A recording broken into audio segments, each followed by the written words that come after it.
She was proud of the young attorney, who was also a tireless athlete who would trek into the wilderness by himself, climb mountains, scuba dive and tear through the streets of New York on his bicycle or rollerblades. But she didn't want John F. Kennedy Jr. anywhere near the cockpit of a plane. "Please don't do it," the former First Lady of the United States told John, one of her two surviving children from her marriage to President John F. Kennedy. "There have been too many deaths in the family." In her household alone, Jackie lost a pregnancy in 1955, then had a daughter, Arabella, who was stillborn in 1956.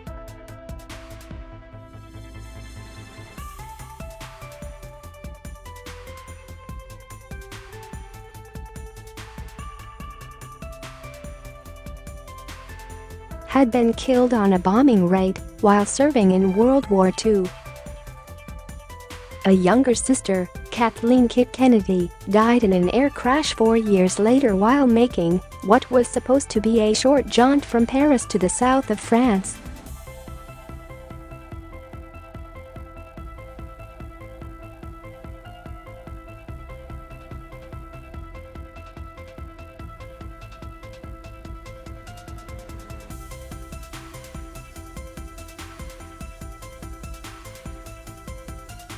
Jackie's stepson, Alexander Onassis, had died at 24 in 1973 when his plane crashed right after takeoff.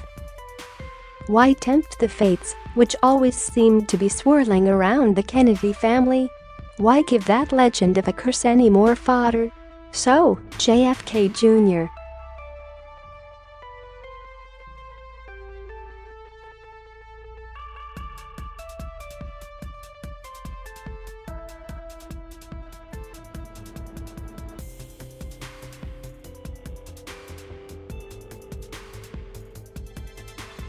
Quietly, without telling his spouse. According to biographer Christopher Anderson, Ted Kennedy and Maurice Templesman, Jackie's devoted partner in the final years of her life, had sworn to her, when she was dying, to do everything they could to stop John from learning to fly. Templesman knew that she had nightmares about her son being killed while piloting a plane, and neither he nor Ted would go up in the air with John unless there was a seasoned instructor out there too. Nor would Carolyn, who, when she found out that John had secretly enrolled in flight school that December, told him she had a bad feeling about it.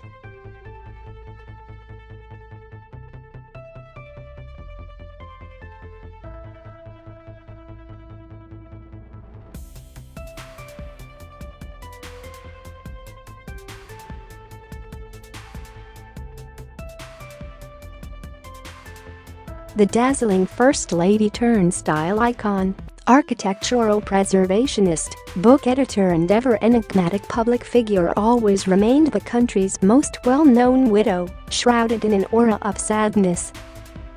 But at least she had her children. On November 25, 1960, President-elect John F.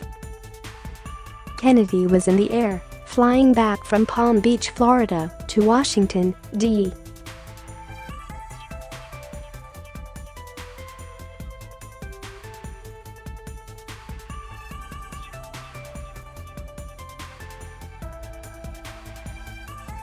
Though the public was none the wiser, John F. Kennedy Jr. spent the first 6 days of his life in an incubator to allow his lungs to further develop, and overall he and his mother remained in the hospital for 2 weeks. Jackie, who also underwent surgery, would need an extensive recovery period just when she was supposed to be getting her young family ready to move into the White House in January. The First Lady needed a Dexedrine pill to make it through the night after her husband was sworn in, and even then only summoned the strength to attend 3 out of 5 inaugural balls.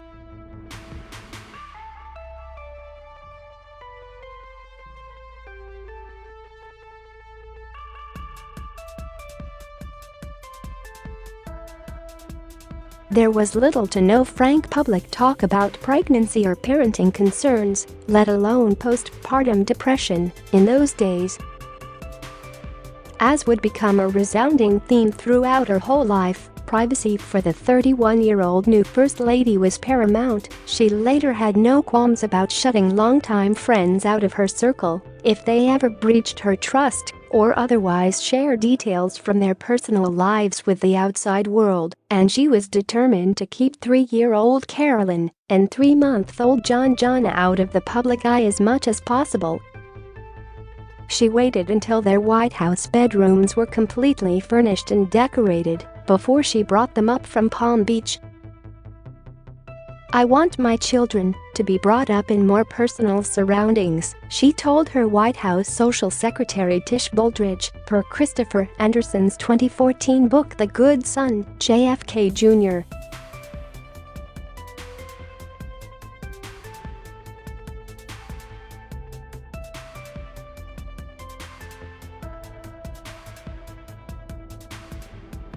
"I'm afraid it will always be a little impossible for the people who live here," she mused. "It's an office building." Though Carolyn and John each had a dedicated nanny, Jackie considered herself a hands-on mother, and the president was determined to be the kind of affectionate parent he didn't have.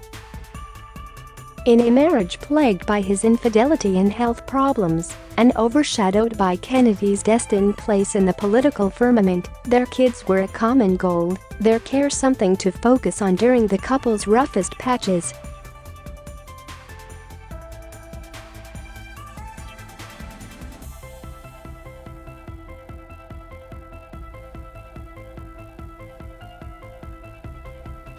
That is what gives them security in an often confusing world.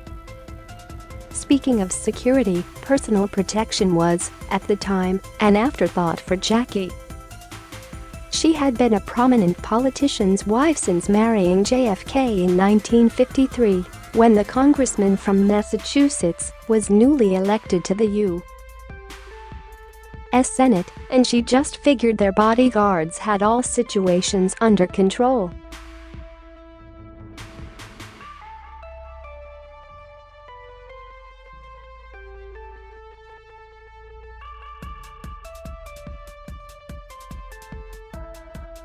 However, on December 15, 1960, authorities arrested Richard Pavlik after receiving a tip that he had made threatening statements about Kennedy, and it turned out that 4 days earlier he had planned to ram his car into the president-elect one morning and blow both of their vehicles up with dynamite.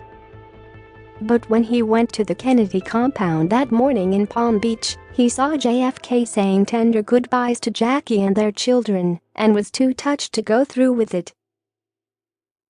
Still, the man vowed he would get Kennedy. Pavlik was institutionalized until 1966. "We're nothing but sitting ducks in a shooting gallery," Jackie concluded. And so would begin Jackie Kennedy's pressing fear for her family's safety, eased not at all by the fact that President Kennedy famously carried with him the premonition that he would die young and had resigned himself to that fate. His favorite poem was Alan Seeger's "I Have a Rendezvous with Death." But the 35th President of the United States was a doting father and, at least once the children were born, a somewhat more attentive husband. He and Jackie did sleep in separate bedrooms that were connected by a walk-in closet, but by the beginning of 1963, she was pregnant again. Son Patrick died at 2 days old on August 9, 1963. He had arrived 5 weeks early, also with underdeveloped lungs, like his big brother, but suffered from a more severe case of the breathing ailment that plagued John Jr. Jackie spiraled into depression and spent 4 weeks cruising the Aegean Sea with her sister Lee Radziwill and Lee's good friend, Greek shipping magnate Aristotle Onassis, who hosted the sisters on his 325-foot yacht Christina. Onassis' business had been the subject of criminal investigations in the U.S., so both the president and his attorney general, Bobby Kennedy, were familiar with him. Bittersweetly, when Jackie returned to the U.S., knowing she needed to be by her husband's side as his re-election campaign kicked into gear. The Kennedys became closer than perhaps ever before in their 10 years of marriage. I think the most interesting thing about him is that you realize he was just a man, that he lived a life like anybody else, JFK Jr. would later say about his father, whom he at least thought he remembered playing with on the floor of Kennedy's bedroom in the White House and crawling underneath his desk in the Oval Office. He said that he wasn't sure what he actually remembered versus what memories he acquired looking at photographs and watching video footage. It's hard to talk about a legacy or a mystique, John said in 1993, per the New York Times. It's my family. It's my mother. It's my sister. It's my father. We're a family like any other. We look out for one another. The fact that there have been difficulties and hardships, or obstacles, makes us closer.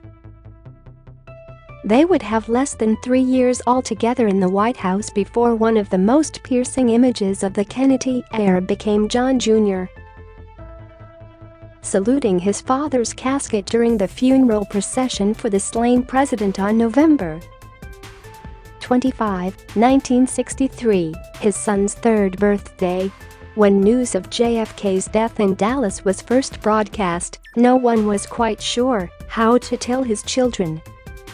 Journalist and family friend Ben Bradlee, among the confidants gathered at the White House in the wake of the news, recalled distracting Carolyn and John, telling them stories and playfully chasing them around the residence.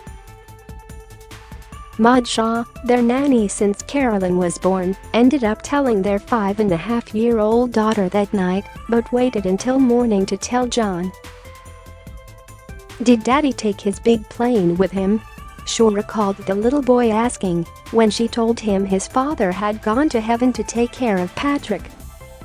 The night before the funeral, Jackie had dinner at the White House with Lee and her husband, Prince Stanislaw Radziwiłł, and Bobby and Ethel Kennedy, while friends, including Bradley and Onassis, and more members of the sprawling Kennedy family started the celebration of Jack's life early, with the help of a lot of alcohol.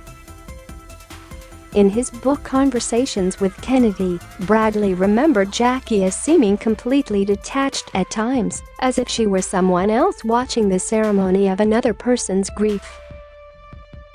Sometimes she was silent, obviously torn. Often she would turn to a friend and reminisce, and everyone would join in with their remembrance of things forever past. Maud Shaw had dinner with the children and tended to them as usual. She figured John didn't fully understand what was going on, but she still felt uncomfortable when the kids glimpsed what amounted to a raucous party going on in the other room.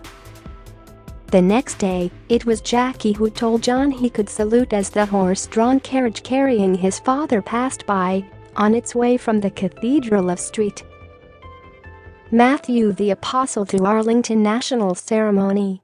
But it was Carolyn whom she compared to a little soldier, the girl who would turn 6 2 days later, having assured her mother that she'd take care of her. "She's my helper, she's mine now," Jackie said. Thinking of the patriarchal dynasty she had married into, however, she also concluded, John is going to belong to the men now. Jackie still held a small birthday celebration for her son John Jr., opening his presents with the glee befitting a 3-year-old. She and the children spent Thanksgiving with the rest of the Kennedy clan at the family compound in Hyannisport, and she tried to make them a festive Christmas in Palm Beach. Jackie may have guessed that John would get swept away into the vast maleness of the whole Kennedy scene, but the boy still stuck out in a good way amid the boys running amok, thanks to his mother. "Even that I am in at the age of 3, John was a complete gentleman," the Paris Review founder George Plimpton, a confidant of Jackie's, recalled to Anderson. "He and Carolyn were spirited, but they weren't spoiled brats. They knew how to behave because their mother drilled it into them." After her husband's death, Jackie knew the political historians would have their say, but she took it upon herself to shape and preserve her family's image and personal legacy.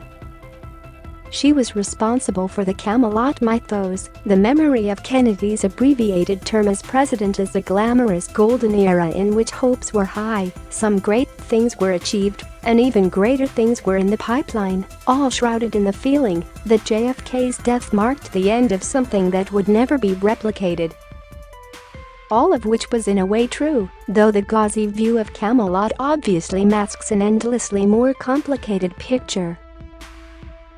But if she was the fallen king's queen that made John and Carolyn heirs apparent as prince and princess of the realm, what was clear for Jackie, though, was that she wanted to salvage life for her children, to protect them from the rabid attention paid to her, and give them a chance to be legitimately happy. John and Carolyn turning out all right would be her vengeance on the world, she said. At first she planned to not shake up the kids' routine. "I'm going to live in the places I lived with Jack," she said. "In Georgetown and with the Kennedys at the Cape. They are my family. I'm going to bring up my children. I want John to grow up to be a good boy." So they first moved into a friend's Georgetown residence and she soon bought them their own townhouse on N Street, but Jackie quickly realized that the press would never leave them alone if they stayed in Washington. Photographers were always outside, and hordes of people in general were always passing by to gawk or linger in hopes of sneaking a peek at the still devastated widow. And Jackie was bereft, despite the compassed interview she had given to a Life magazine reporter a week after the assassination. Racked with despair and guilt over what she did or didn't manage to do that day in Dallas, she thought her life was over. The public collectively wept for, not just themselves and Jackie, but for Carolyn and John, a precursor to what Prince William and Prince Harry would experience in the aftermath of the death of their mother, Princess Diana, in 1997. "The world is pouring terrible adoration at their feet, and I fear for them," Jackie told interior decorator Billy Baldwin, whom she hired to design their new Georgetown abode. Robert Kennedy, by then a father of 8, of an eventual 11, gladly stepped in to be there for his niece and nephew, both of whom spent a lot of time at Bobby and Ethel's Virginia estate, Hickory Hill, in the aftermath of their dad's death. Bobby would even take John with him to his office at the Justice Department some mornings, where the Attorney General's breaks from work would include games of hide and seek and leapfrog. At the same time, Jackie worried that her son was starting to think of some of the men he was spending so much time with in those days as father figures, and even had Secret Service agent Bob Foster, a longtime member of the Children's Protection Detail. Carolyn and John's code names were Lyric and Lark, reassigned after John referred to him once as Daddy. The kids gave Foster their dog, Charlie, as a parting gift. Jackie did not, however, mind Bobby stepping in, believing wholeheartedly that he was going to make sure John turns out as he should. In fact, in one of her lowest moments, when she considered ending her life, she asked RFK and Ethel to adopt John and Carolyn, so convinced was she that they would be better off being raised by them. Too haunted in Washington, Jackie started apartment hunting in New York in the summer of 1964. She eventually found a 5-bedroom, 5-bathroom, 15th floor unit with sweeping views of Central Park and the Hudson River at 1045th Avenue on the Upper East Side. She paid $200,000, oversaw a $125,000 renovation, and the family of 3 moved in. It took some months, so they made their home at the Carlisle Hotel in the meantime. The press didn't exactly ignore them, but it was a world away from Washington. Carolyn started school in the fall of 1964 at Convent of the Sacred Heart, and John would enroll at St. David's the following February. Meanwhile, Bobby Kennedy was running for one of New York's Senate seats, and the family, Jackie included, was determined that he'd be elected, pulling out all the stops at campaign events, including granting crowds a little FaceTime with John, who fearlessly answered reporters' questions while perched atop the shoulders of Secret Service agents. Bobby won in a landslide, and Jackie, who didn't vote in the 1964 presidential election and refused her invitation to President Lyndon Johnson's 1965 inauguration, dug into single motherhood. One of her and the kids' favorite pastimes was gazing out at the unbelievable view from the windows of their apartment through a high-powered telescope. Plimpton told Anderson, John shared his mother's love of adventure and her tremendous curiosity. The whole business of peering through a telescope, as if you were a captain on the high seas or an astronomer, it was just incredibly exciting. While there were numerous items in the immaculately decorated apartment that reminded the children of their father, there was exactly one photograph of JFK, a headshot Jackie kept on her dresser. She was trying to move on, Billy Baldwin explained to Anderson, and she didn't want Carolyn and especially John to have their whole lives dominated by the ghost of their father. But while moving to New York and consuming herself with Carolyn and John helped her feel somewhat alive again, she started to get depressed as the first anniversary of her husband's death approached.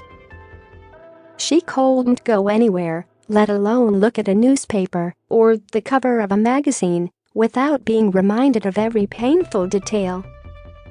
On the actual day, November 22, 1964, she took her kids to the park and then, knowing their bodyguards were looking after them, found a secluded bench and cried for several hours. Pressing on, however, she regularly filled the apartment with fellow parents and their children for play dates, sometimes even inviting people they had just met in the park to come over. Through it all, even when she started dating again, Bobby Kennedy remained her rock and, according to some accounts, her lover. Even the kids knew that their mother always seemed happiest around Uncle Bobby. JFK Jr. later seemed to take his father's rampant unfaithfulness and his mother's eventful post-1963 love life in stride. Bobby had dinner with Jackie and the kids about once a week, Jackie's former personal assistant Kathy McKeon remembered in her 2017 book Jackie's Girl. McKeon also noted the fatherly role Bobby was playing in John and Carolyn's lives. Madam clearly leaned on him too, she wrote.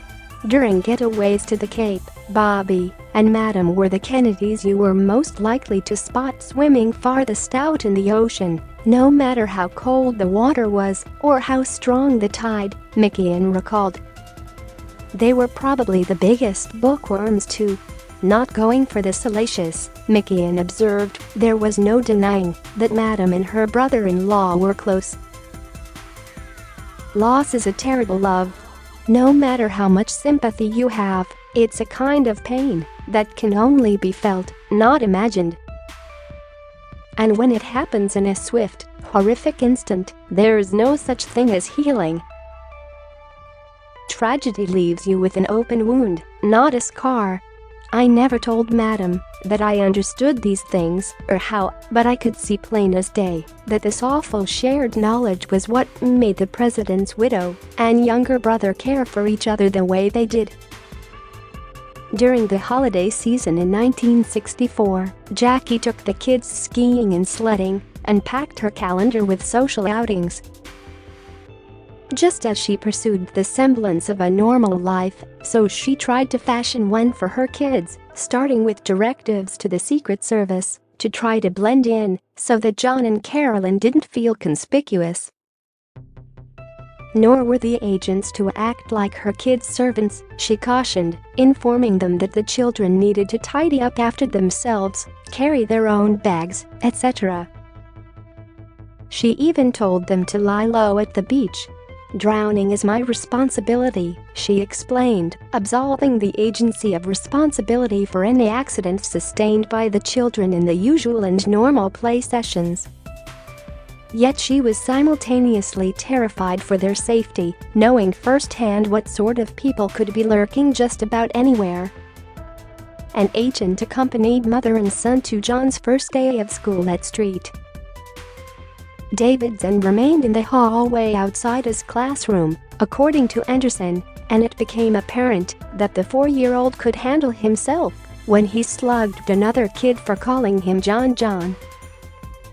He wasn't considered an instigator, but he would sometimes take a swing if he was being teased. Normality is relative, though. John and Carolyn's first trip abroad came in March 1965, a journey to England with their mom to attend the Queen's dedication of a memorial for their father. That was the last trip Shaw made with the family, Jackie letting the nanny go after 7 years, in part because she feared the children were too attached to a parental figure who wasn't their mother. Shaw had a bestseller the following year with her book, White House Nanny, having agreed to let Jackie look at the final manuscript in exchange for not being sued. Jackie, by then a social butterfly at night, walked both kids to school in the morning and tried to pick up John as often as she could. She regularly took them to Hyannisport and bought a horse farm in New Jersey for country weekends.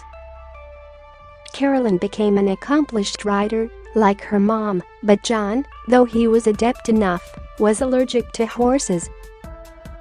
Also in 1965, they went to Antigua in the Caribbean and on several skiing trips, including one in Gstaad, Switzerland. While in Europe that time, they swung by Italy for a meeting with the Pope at the Vatican. On May 29, 1966, what would have been JFK's 49th birthday, Jackie gave John Jr. a World War II-era Piper Cub observation plane. It had no engine or working machinery, but it was still a full-size plane that John could sit in and pretend to fly. Jack always said he was going to give John a real plane when he grew up, Jackie told their friend Chuck Spaulding, per Anderson. Well, it's a little early, but now he has it, a real airplane. On a trip to Hawaii that summer, 5-year-old John accidentally fell into the pit where the pig was being roasted at a luau, but despite suffering multiple burns that required a trip to the hospital, he handled it all quite stoically. When John was little, people marveled at how polite and unspoiled he was. I have to give Jackie a lot of credit for that, Peter Clifton, the headmaster at St. David's, told Anderson. When John was about 6, Jackie started taking extra pains to surround him with people who were close to his dad, friends in addition to JFK's brothers, so that the child would feel closer to, and be less likely to forget, his father. And in a further bid to make sure her kids didn't turn into a couple of average privileged Manhattanites, Jackie had Bobby work on imbuing them with the sense of duty that has been a given for multiple generations of Kennedys. Their uncle made sure to open their eyes to the plight of those less fortunate, which technically was almost everybody, and the lessons stuck with them. Then Bobby decided to seek the Democratic nomination for president in 1968. Jackie thought the idea too dangerous because look at what happened to his brother, but she remained one of his magic weapons on the campaign trail. The 42-year-old senator was actually more concerned about the increasing seriousness of her relationship with Onassis, whose business dealings he found shady, to say the least. He fully disapproved of the idea of her marrying him. Onassis, meanwhile, thought the union might help get the U.S. government out of his affairs, Orissa Johnny Meyer told Anderson.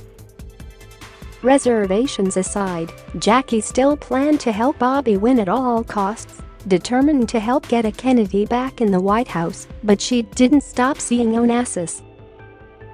On June 4, 1968, Jackie attended 2 campaign events for Bobby in New York while he was out in California for the primary that day. She had congratulatory flowers and champagne sent to his room at the Ambassador Hotel, even though he didn't find out officially until 11 p.m. local time that he had won. Jackie didn't go to bed until after 3 a.m. in New York and had been asleep only for about a half hour when her brother-in-law Stas Radziwill called and asked her how Bobby was doing. "He's terrific," she said, wondering if Stas knew Bobby had won the primary. "But, Jackie," he replied, "he's been shot. It happened just a few minutes ago." This time Jackie was home to break the news to her children that something terrible had happened, and she told John and Carolyn that Bobby had been shot by a very bad man. Then she caught the next flight out to LA and went right to the hospital. When the family was told he wouldn't wake up, Jackie's the one who signed the papers to turn off life support because Ethel, who was pregnant with their 11th child, couldn't bring herself to do it. Bobby Kennedy died on June 6, having been fatally shot by Sirhan in the kitchen of the Ambassador shortly after midnight on June 5, moments after he had given his victory speech. Sirhan remains in prison to this day. President Johnson dispatched Air Force One to fly them all back with RFK's body. Too young to truly grasp how his father's death leveled his mother, John Jr. could sense the grief this time. "I hate this country," she told journalist Pierre Salinger, who had been her husband's White House press secretary, the day after Bobby's funeral. "I despise America and I don't want my children to live here anymore. If they're killing Kennedys, my kids are the number 1 targets. I have the 2 main targets. I want to get out of this country." So she married Ari Onassis, who was 29 years her senior, on October 20, 1968, in a small ceremony on Scorpios, the groom's private Greek island. Some relatives attended, but it was much to the dismay of her family. Almost every Kennedy, matriarch Rose Kennedy was the only one who gave her blessing, and her society friends. Nevertheless, that marked the beginning of her story. Jackie O. Defined by her enviable style and the persistent mystique swirling around her. Onassis didn't care how any Kennedys felt about him, other than his stepchildren. He lavished them with toys, spent hours playing games, and took them for ice cream. Ari also listened obligingly when John would go on about his father and play recordings of his speeches. Jackie ultimately didn't leave the U.S. for good, however. In the fall of 1968 she enrolled John at the collegiate school, rather than have him repeat the first grade at St. David's. He may not have liked paying attention in class, but he was already excelling at sports, which earned all the points he needed among his classmates. And the other boys learned quickly not to tease him. Ari moved into 1045th Avenue, and, though he's said to have resumed his years-long affair with opera singer Maria Callas a month after marrying Jackie, by many accounts the newlyweds seemed quite happy and affectionate with each other. By the time John started high school, however, Ari's health was in decline and there were rumors that he planned to file for divorce. Jackie remained in New York, while her husband lived mainly in Greece. Onassis died March 15, 1975, at the age of 69. Widowed again at 45, Jackie found herself looking for her next chapter, which she fittingly found in books. The kids had been her primary focus since leaving the White House, and she had turned down numerous job offers of varying interest. A big reader, and who studied in France during college, Jackie Bouvier worked as a newspaper columnist before her first marriage and wrote pod dispatches from the campaign trail in 1960. In 1975, publishing called her name, and she joined Viking Press as a consulting editor. She stayed there for 2 years before joining Doubleday, where she ended up working for almost 2 decades. Meanwhile, Carolyn was heading off to Radcliffe, but John was still a boy in need of taming. "My mother was very strict with me," he later remembered. "Carolyn could do just about anything, but if I stepped out of line, I got a swat." Jackie worried more about John than she did about Carolyn, who matured quickly and was very influenced by her father, Jackie's stepbrother Yasha Auchinclis told Anderson. Jackie paid special attention to John, and he paid special attention to her. Since he was a little boy, John had been concerned with his mother's peace of mind, sensing her fragility and taking pains to protect her feelings when he could. "He surprises me in so many ways," Jackie said when John was 6. "He seems so much more than one would expect of a child of 6. Sometimes it almost seems as if he is trying to protect me instead of just the other way around." In 1976, John went off to boarding school at Phillips Academy in Andover, Mass. And when he turned 16 that November, his days with an ever-present Secret Service detail were over. "Free at last," he exclaimed when he arrived on campus. While regular trips to Hyannisport for holidays and family occasions were a given, in 1977 Jackie made sure John didn't spend too much time with his slew of cousins, not wanting the ungentlemanly side of the Kennedy men to rub off on her son. Unlike the wild and undisciplined pack of boys that flocked to the homes of Ted and Ethel Kennedy on the Cape, John was perfectly respectful and polite, Barbara Gibson, Rose Kennedy's secretary, told Anderson. Clearly the product of his mother's love and concern. But while he was an elevated version of the Kennedy bro, he still grew up with an unflagging self-assuredness that put common courtesy, arriving on time, remembering to say goodbye when he abruptly left a gathering, on the back burner. He was also legendarily careless and forgetful, which could overshadow his usually good intentions. Jackie used to complain that he was constantly on the move and that he didn't always stop to consider the impact his actions would take on others, George Plimpton told Anderson. She also used to say, "Jack was like that too."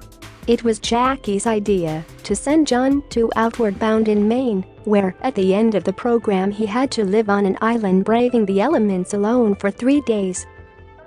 He was a natural, but the teen, a so-so student at Andover, wasn't exactly maturing at a rapid clip. After he was caught pouring glue down the mail chute of their building in New York, Jackie again took action. She arranged for her son to spend 6 weeks summer of 1978 working as a ranch hand in Wyoming, where he won over the skeptics who, just looking at him and knowing who he was, assumed he wouldn't be much of a worker. Jackie was thrilled when a seasoned wrangler returned to New York that fall. Carolyn was poised and studious, and, as the shyer of the siblings, more outwardly like their mother. She also has lived a remarkably private life, at least relative to the circus her brother experienced for seemingly the entirety of his adult life. She graduated from Radcliffe in 1980 and attended law school at Columbia. She met her future husband, Edwin Schlossberg, while working at the Metropolitan Museum of Art. But in a family that bred politicians like cattle, how to shape John Jr. With both an eye on history and another on his happiness, how to convince him he was absolved of the expectations that were automatically attached to every Kennedy at birth, particularly the males, but also instill in him the sense of duty that members of the family exhibited so proudly. The summer at the ranch seemingly proved a turning point for the teenager. Jackie had a profound sense of responsibility, not obligation, and she managed to impart that to her son, writer John Perry Barlow, who owned the ranch and remained friends with JFK Jr. For the rest of the young man's life, told Anderson, she was one of the great human beings. But though Barlow was deemed a miracle worker for John's physical and emotional transformation, the rancher said he was already a miracle when he got here. When he got back to Andover, John worked with the school's community outreach program, teaching English as a second language 2 days a week to immigrant students at a nearby junior high. Jackie threw a big combined bash for Carolyn's 21st birthday and John's 18th in 1978 at Le Club in Manhattan, and the younger set partied until the wee hours. Headlines were made when John's close pal Billy Noonan started tangling with the paparazzi who were waiting for them to come out at 4 a.m. and, while trying to untangle his friend, John was knocked to the ground. Noonan later wrote Jackie a letter of apology for causing a spectacle. John spent 10 weeks in the summer of 1979 in Kenya completing a program with the National Outdoor Leadership School before heading to college. He got into Harvard, his father and many other Kennedy's alma mater, but he passed. The Ivy League still beckoned, though, and John chose Brown University in Rhode Island. In college he got really into theater, and Jackie would attend his performances, not so secretly hoping that he didn't take acting too seriously. She thought he was destined for greater things, Anderson told ABC News in 2019. She felt it was beneath him. What she wanted for John was the traditional path into politics, which was through the law. After graduation, he worked for the New York City Office of Business Development until 1986, attended law school at New York University, and, after finally passing the bar on his third try, got a job in the Manhattan District Attorney's Office as an assistant prosecutor. Throughout, he remained exceptionally devoted to his mother. The single most important thing in John's life was his mother, Jackie's friend Peter Dutchin told Anderson. And that feral instinct to protect her never abated. Per Barbara Leaming's Jacqueline Kennedy Onassis, The Untold Story, he blew up a girlfriend Christina Hogg once when, according to John, she intruded upon Jackie during the lady of the house's designated working hours, any time between lunch and dinner, when they were visiting her home on Martha's Vineyard, Redgate Farm. Though it certainly wasn't part of his public image as an impossibly suave scion of one of America's reigning political dynasties, he hadn't grown out of the temper he flashed at the school kids who teased him. In reality, Jackie and Christina actually had a lovely chat, John's mother not minding at all that the young woman had joined her on the patio. When Carolyn married Ed Schlossberg in Hyannisport in 1986, John was best man, while cousin Maria Shriver was Carolyn's matron of honor. "All our lives it's just been the three of us," John said in his toast. "Now there's four." JFK said once that he did hope his namesake would pursue politics one day, hoping that JFK Jr. would find public service as fulfilling as his old man did. "But overall, I want him to do whatever makes him happy, whatever that is." John certainly thought about going into politics, and he moved with ease in that world.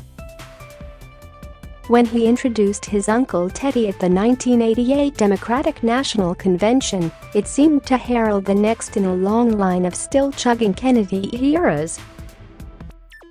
Ted Kennedy's bid to primary Jimmy Carter in 1980 had failed, the senator's personal baggage proving too heavy to carry all the way to the nomination, but perhaps another Kennedy would live in the White House yet. First up, though, John was named People's Sexiest Man Alive after his attention-getting speech, deemed the whole package by Hollywood tastemakers, if not the decision-makers in Washington. In addition to Hawk, he reportedly romanced the likes of Sarah Jessica Parker, Brooke Shields and Cindy Crawford, and he dated Daryl Hannah for the better part of 5 years. Jackie wasn't a huge fan of the Splash star, or anyone he brought home, really, though that tended to have the reverse effect on how he felt. John had measured most of the women in his life by Jackie's opinion of them. J. Randy Taraborelli wrote in his 2019 book The Kennedy Heirs. If his mother approved, John would decide. He wasn't sure. However, if his mother disapproved, as she did with actress Daryl Hannah, John became even more attached. And while he and Carolyn were close, she wasn't much of an ally when it came to his love life either. Carolyn never approved of any of the women in his life, possibly with the exception of the actress Christina Hogg, whom he dated before Daryl, Taraborelli told People in 2019. He had come to the conclusion that she'd never be happy with anyone he chose. He would just listen and then do what he wanted to do. Ultimately, he said, both Carolyn and Jackie were tough on John's girlfriends because they wanted someone for him who would make them feel like he was being taken care of. Novembers remained difficult for Jackie and tended to put her in a melancholy mood. She had returned to the White House only once, in 1971, to view the official portraits of her and JFK. But in what turned out to be final years of her life, she seemed to be making peace with her starring role in a most storied chapter of the country's history. According to Barbara Leaming's Jacqueline Kennedy Onassis, The Untold Story, she told John over dinner, when she was 61, that if his father were to come back into her life somehow, she wasn't sure she would want to be with him. For the first time ever, she made a public show of support for a presidential candidate, Bill Clinton, and she became friendly with both him and Hillary Clinton, hosting her fellow First Lady in New York and sailing with the couple on Martha's Vineyard. "You have to be you," she encouraged Hillary. In a letter he sent to the Clintons after Jackie died, JFK Jr.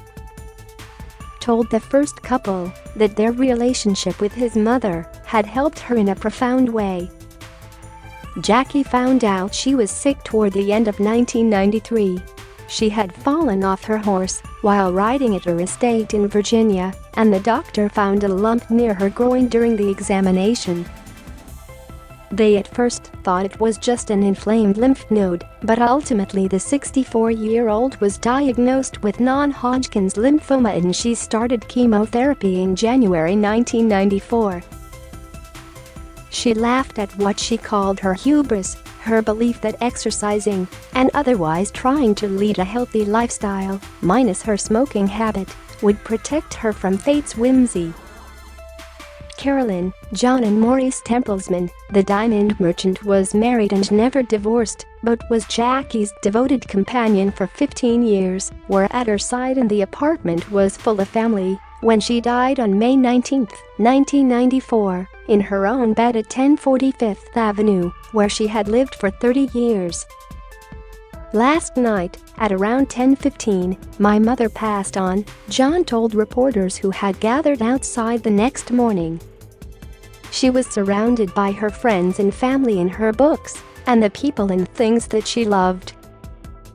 She did it in her own way, and on her own terms, and we all feel lucky for that, and now she's in God's hands." John read from the book of Isaiah, chapter 25, at his mother's funeral at St. Ignatius Loyola Church, while Carolyn read the Edna St. Vincent Millay poem Cape Cod and Templesman read C. P. Cavafis. Ted Kennedy, the de facto patriarch of the family since Bobby's death in 1968, delivered the eulogy. His sister-in-law's love for her children was deep and unqualified, Ted said. She reveled in their accomplishments, she hurt with their sorrows, and she felt sheer joy and delight in spending time with them. At the mere mention of their names, Jackie's eyes would shine, and her smile would grow bigger. Jackie's coffin was transported right afterward to Washington, where President Clinton spoke as she was buried next to her first husband at Arlington National Cemetery.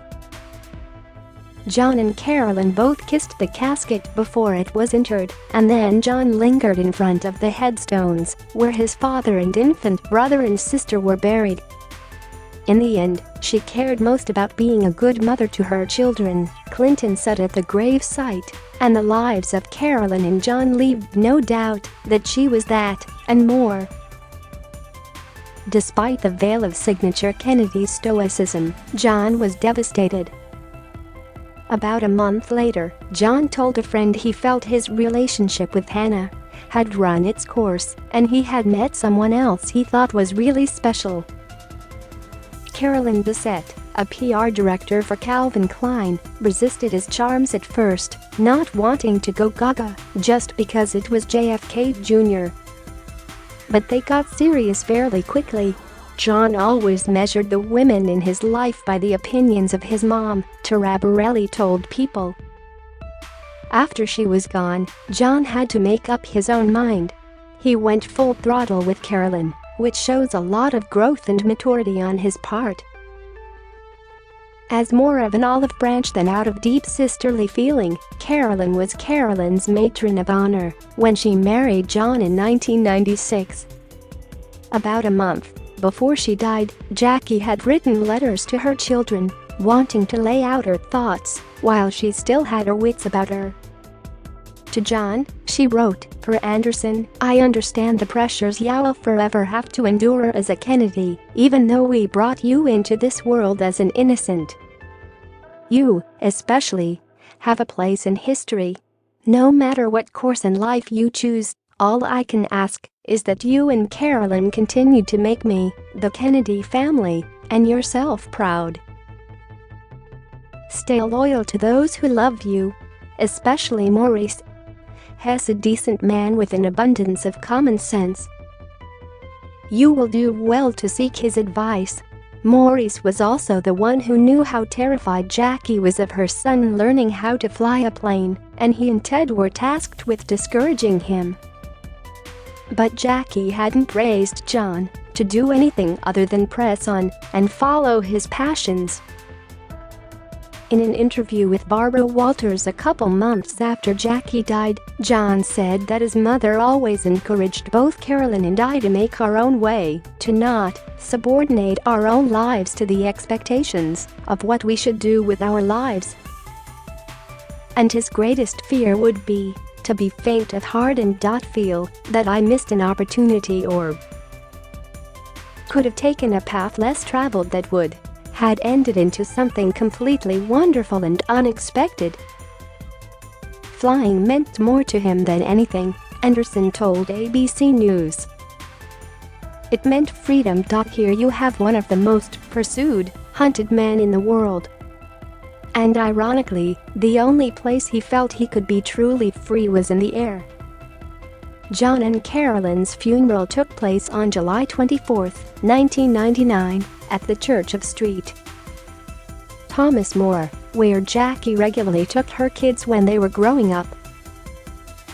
When they left the White House, Jackie's soft and gentle voice and unbreakable strength of spirit guided him surely and securely to the future, Ted recalled in eulogizing his nephew, 5 years after Jackie's funeral. He had a legacy, and he learned to treasure it. He was part of a legend, and he learned to live with it. Above all, Jackie gave him a place to be himself, to grow up, to laugh and cry, to dream and strive on his own. He said John was one of Jackie's 2 miracles. He was still becoming the person he would be, and doing it by the beat of his own drummer. He had only just begun. There was in him a great promise of things to come. He and his bride have gone to be with his mother and father, where there will never be an end to love. Originally published July 28, 2019.